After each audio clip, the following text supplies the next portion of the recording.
used to believe I was the kind of woman who didn't really feel much. Not because I was cold or numb. I just never allowed myself to listen to my body. There are things you learn so early in life that, by the time you grow up, you don't even realize they're controlling everything. For me, it was silence. Silence when something felt uncomfortable.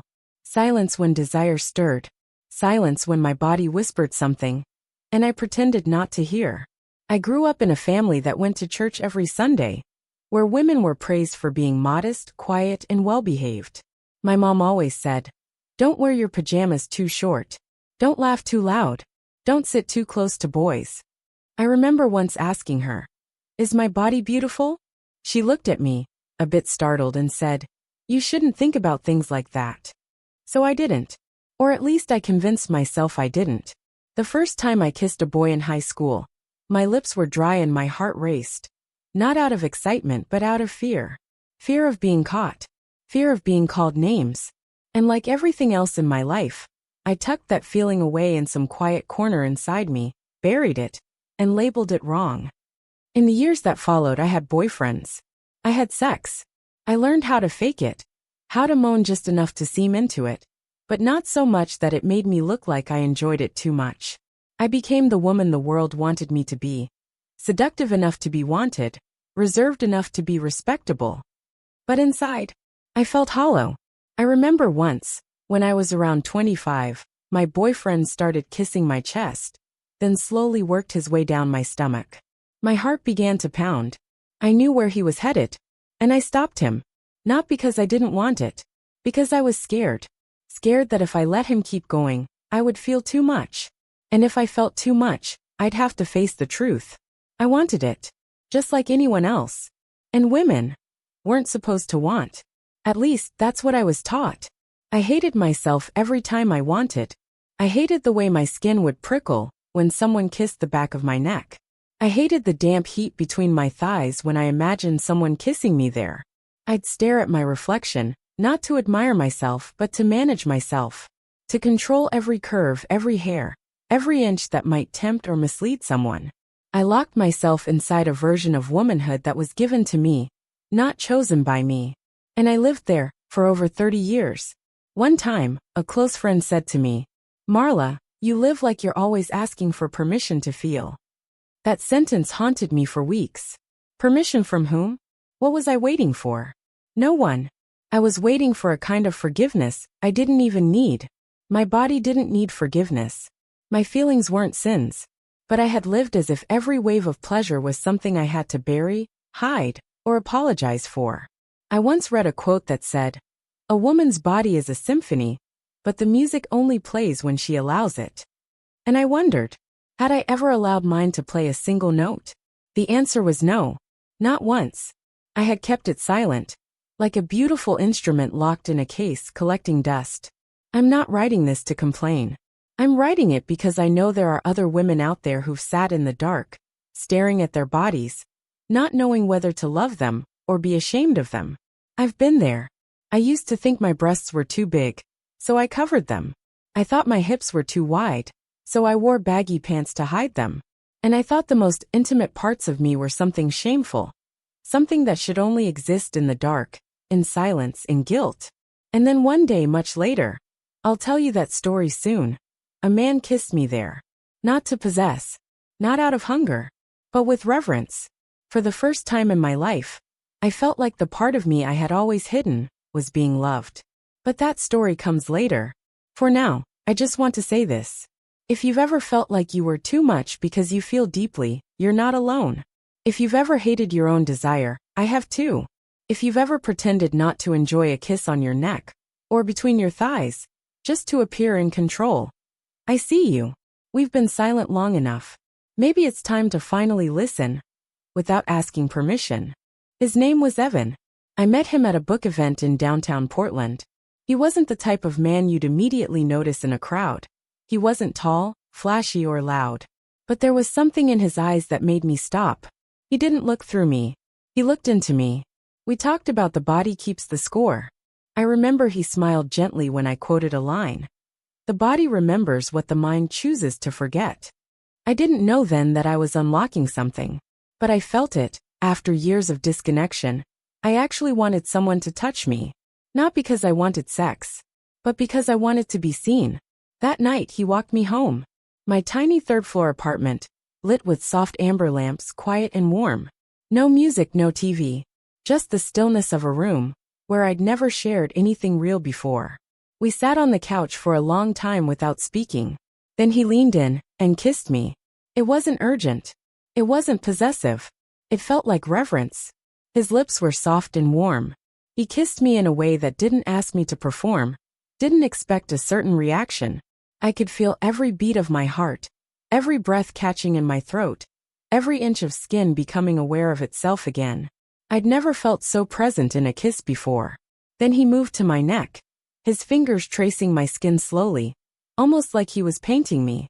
My breath hitched, not from fear, but because for once I wasn't in control. I wasn't thinking, do I look sexy? Or what does he want next? I was just feeling. He led me to the bedroom. No assumptions. No pressure. He didn't ask if I wanted to sleep with him. He didn't have to. My body was already answering for me, with every shiver, every soft gasp.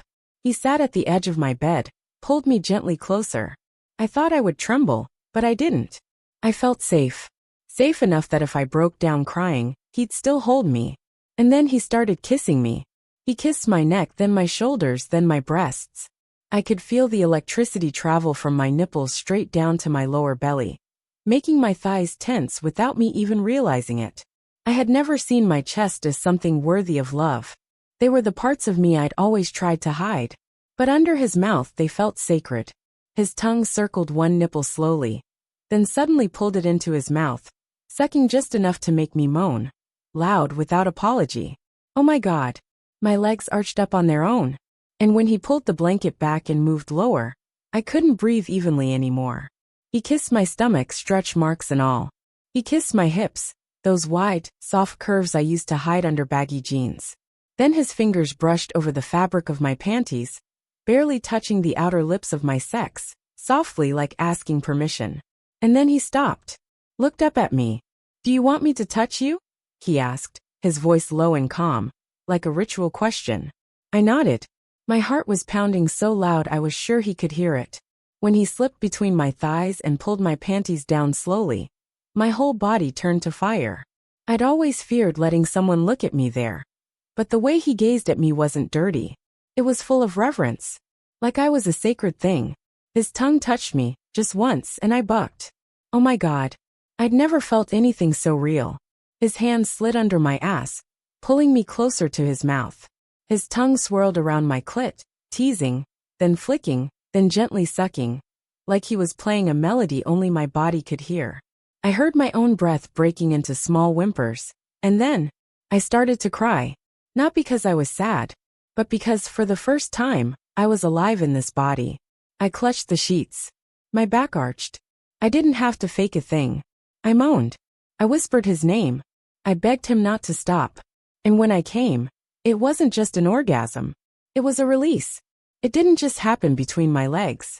It happened in my chest, my spine, my fingers, my soul. A wave crashed through me, breaking me apart, and then putting me back together as someone new. I cried harder this time. He didn't ask why. He just laid beside me, wrapping me in his arms like nothing needed to be explained. No one had ever loved me like that. Not with words, but with presence, with patience, with devotion to the parts of me I'd always hidden. He made me feel like the most sensitive part of me, my most vulnerable place, was worthy of worship. The next morning, guilt crept in like an old friend. I turned away from him, afraid to see his face. Afraid he'd think I was too easy. Afraid I had gone too far. But he reached for me, pulled me in from behind. He didn't say a word. And in that silence, I heard something I had never heard before. Unconditional acceptance. I was not the same woman anymore. Not because I'd slept with a man, but because for the first time, I had let myself feel everything. And I realized something that shook me. My body was never the enemy. Pleasure was never shameful. And joy was part of being alive. I used to think desire fades with age. Like skin. Like waistlines. Like the flutter in your chest on certain mornings. But I was wrong. Because after that night with Evan, Something inside me had woken up. Not just pleasure. Not just sex. Life. A slow-burning pulse I had pushed down for years had started to rise, strong, wild, and unrelenting. My body felt different after that. Tighter. More awake. I could feel my nipples tingle just from the morning light warming my skin. I could feel my clit twitch slightly when I stood near someone attractive. Even if it was just a glance, a voice, the scent of their skin brushing past. I didn't always want to have sex, but I wanted to feel, to stay connected. And I realized, desire doesn't belong to the young. It belongs to the present. One time, I was at the grocery store, holding a ripe mango. My fingers sank slightly into the soft skin, and I flushed, because it reminded me of the texture of my vulva when I'm turned on. I felt myself grow wet, right there in the fruit aisle.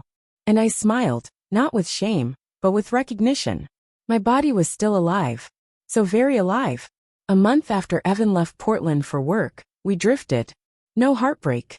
Just a quiet knowing that he was a beautiful chapter. Not the whole book. But I didn't close the book. I kept reading. And for the first time, I became the main character in my own desire. I began exploring my body not for release. Not for anyone else, but for discovery. I'd undress slowly in candlelight. Not to seduce anyone, but to seduce myself. I'd run my hands over my breasts, my stomach, my thighs. Soft, slow, attentive. Like I was meeting myself for the first time. When I touched my clit, I didn't rush. I breathed into it. I waited for the response. Not from porn, not from memory, but from now. Some nights, I'd place a pillow beneath my hips, open my legs to the mirror, and really look. I studied the folds, the texture, the color. I learned their names: outer labia, inner labia, clitoris, Skene's glands. I whispered, "Thank you for staying with me. For not giving up." I started trying new things. I bought a small drop-shaped vibrator, quiet, subtle. I let it hover around the edges of my clit. Not touching, just teasing. My breath caught. My back lifted slightly. When the tip made contact, a warm wave rushed from my pelvis to my thighs and into my toes. When I came, I cried. Not because of the orgasm, but because I had given myself permission to feel it. All of it. Memories surfaced. Old touches I hadn't asked for. Moments when I froze instead of saying no. I wept. Not from rage, but because now, I get to choose who touches me. And how. And when. There was a man named Theo. I met him at morning yoga. He wasn't like Evan. He laughed easily. His beard was thick. His voice deep like evening wind. I invited him back after coffee one day. Not because I fell in love, but because I wanted to share my body, with clarity. When he kissed my neck, I placed his hand over my breast and guided him. When he reached for my hips, I slowed his hand and said, "Not like that. Slower. Listen to my breath." And he did. He followed the rhythm of my breath, not his own. I wasn't just being touched. I was leading. When he moved between my thighs, I didn't hesitate. I opened my legs wide, placed one hand on his head and whispered, "Stay. Don't rush." When I came, it wasn't a performance. It was a reclamation. It rolled through me, not just between my legs, but in my spine, my teeth, my thighs, my belly. A deep, slow-building orgasm that felt earned. Like my body was saying, "You finally listened." I used to believe that turning 36 meant slowing down. That libido faded. That body stopped wanting. But the truth is, we don't lose desire. We just finally see it clearly, because we're not chasing anyone else's version of it. Now after my shower, when I catch my reflection, water dripping between my breasts, I smile. Not because I think I look young, but because I know I look alive. Lit from within. I still burn. I still ache. I still want. And I will never apologize for that again. I don't know if I'll fall in love again. But I know this. I will never abandon my body again. I will never wait for someone else to awaken me. I am here. I am burning. And I am worthy of every touch, every kiss, every shiver. Desire isn't just about sex. Desire is the language of aliveness. And at 36, I am finally fluent.